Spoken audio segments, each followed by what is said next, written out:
Sahiwal Prince Altaf Hussain की report के मुताबिक फैसल आर्चर्स के ओनर राना ज़ीशान शौकत, फैसल खान, महर आमिर सुहेल ने कहा कि फैसल आर्चर्स फेज में तरक्याती काम तेज़ी से जारी हैं। इंशाल्लाह इन तरक्याती कामों को जल्द से जल्द मुकम्मल किया जा रहा है। तमाम सड़कें कारपेट होंगी। Faisal archers mega housing scheme phase 85 आवाम के ख्वाबों की तकमील है। फैसल आर्चर्स में तमाम तर बुनियादी सहूलियात शामिल हैं। इन ख्यालात का इजहार राना ज़ीशान शौकत, फैसल खान, महर आमिर सुहेल ने फैसल आर्चर्स में जारी जदीद तरीन तरक्याती कामों का जायजा लेते हुए किया।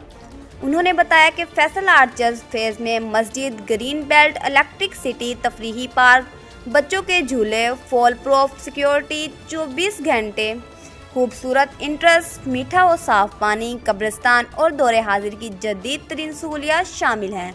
हम दावा नहीं करते, अल्हम्दुलिल्लाह सच पर यकीन रखते हैं। उन्होंने मजीद कहा कि फैसल आर्चर्स में तरक्याती कामों के मजीद जाल बिछाए जाएंगे।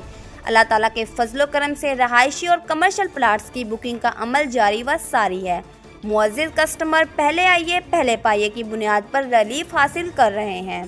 फौरी कब्ज़ा और फौरी रजिस्ट्रेशन की सहूलियात भी मौजूद हैं। इस मौके पर अहलियान साहिवाल ने फैसल आर्चर्स के ओनर राना ज़ीशान शौकत, फैसल खान, महर आमिर सुहेल को खसूसी तौर पर फैसल आर्चर्स फेज़ 1 DPS चौक 93 RCT साहिवाल की शानदार कामयाबी के बाद फेज़ के आगाज़ पर दिली मुबारकबाद पेश करते हुए नेक तमन्नाओं का इजहार भी किया।